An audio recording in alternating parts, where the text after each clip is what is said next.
ਇਹ ਨੇ ਉਹ ਕੁੰਡੀਆਂ ਜਿਹੜੀਆਂ ਕਿ 1947 ਨੂੰ ਹਿੰਦੂ ਔਰ ਸਿੱਖ ਆਪਣੀਆਂ ਘਰਾਂ ਨੂੰ ਮਾਰ ਕੇ ਤੇ ਇਹ ਵੱਡੀਆਂ ਵੱਡੀਆਂ ਇਮਾਰਤਾਂ ਛੱਡ ਕੇ ਟੁਰ ਗਏ ਔਰ ਸੋਚਿਆ ਉਹਨਾਂ ਨੇ ਕਿ ਫੇਰ ਆਵਾਂਗੇ ਕਿਉਂਕਿ ਇਹ ਵੰਡ ਨਹੀਂ ਹੋਣੀ।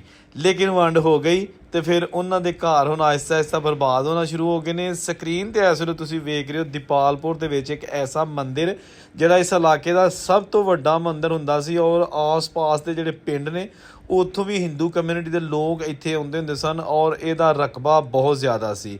ਇੱਥੇ ਮਹਿਰਾਬੀ ਗੇਟ ਬਣਾਇਆ ਗਿਆ ਸੀ ਉੱਤੇ, ਜਿਹੜਾ 1992 ਵਿੱਚ ਜਦੋਂ ਬਾਬਰੀ ਮਸਜਿਦ ਦਾ ਵਾਕਿਆ ਰੂਨਮਾ ਹੋਇਆ ਏ ਉਦੋਂ ਇਹਨੂੰ ਢਾਹ ਦਿੱਤਾ ਗਿਆ ਏ। ਇਹਦੇ ਅੰਦਰ 1947 ਨੂੰ ਇੰਡੀਆ ਤੋਂ ਆਉਣ ਵਾਲੇ ਤਕਰੀਬਨ 15 ਖਾਨਦਾਨ ਆਬਾਦ ਹੋਏ ਸਨ, ਜਿਹੜੇ ਆਹਿਸਤਾ ਆਹਿਸਤਾ ਇਸ ਇਮਾਰਤ ਨੂੰ ਛੱਡ ਕੇ ਤੇ ਹੁਣ ਦੂਸਰੇ ਇਲਾਕਿਆਂ ਜਾ ਚੁੱਕੇ ਨੇ। ਥੱਲੇ ਦੇਖੋ ਤੁਸੀਂ ਦੁਕਾਨਾਂ ਬਣਾਈਆਂ ਗਈਆਂ ਨੇ, ਇਹਦੇ ਉੱਤੇ ਕਮਰੇ ਬਣਾਏ ਗਏ ਨੇ। ਇਹ ਸਾਰਾ ਖੱਤਰੀਆਂ ਦਾ ਬਾਜ਼ਾਰ ਹੈ ਔਰ ਹਿੰਦੂ ਮੰਦਿਰ ਇਹਦੇ ਵਿੱਚ ਜਿਹੜਾ ਅੱਜ ਵੀ ਆਪਣੀ ਅਸਲੀ ਹਾਲਤ 'ਚ ਮੌਜੂਦ ਹੈਗਾ ਏ। ਇਸ ਤਰ੍ਹਾਂ ਦੀਆਂ ਵੀਡੀਓ ਨੂੰ ਦੋਸਤੋ ਲਾਈਕ ਸ਼ੇਅਰ ਜ਼ਰੂਰ ਕਰ ਦਿਆ ਕਰੋ ਕਿਉਂਕਿ ਬੜੀ ਮਿਹਨਤ ਨਾਲ ਔਰ ਬਜ਼ੁਰਗਾਂ ਦੀਆਂ ਯਾਦਾਂ ਵਾਲੀਆਂ ਵੀਡੀਓ ਨੇ। ਤੁਸੀਂ ਸ਼ੇਅਰ ਕਰੋਗੇ ਤੇ ਬਜ਼ੁਰਗਾਂ ਤੱਕ ਵੀਡੀਓ ਪਹੁੰਚਣਗੀਆਂ। ਹੋਰ ਬਜ਼ੁਰਗਾਂ ਨੂੰ ਕਿਹੜਾ ਪਤਾ ਹੈ ਮੋਬਾਈਲ 'ਚ ਵੀਡੀਓ ਕਿੰਝ ਕੱਢਣੀ ਹੈ।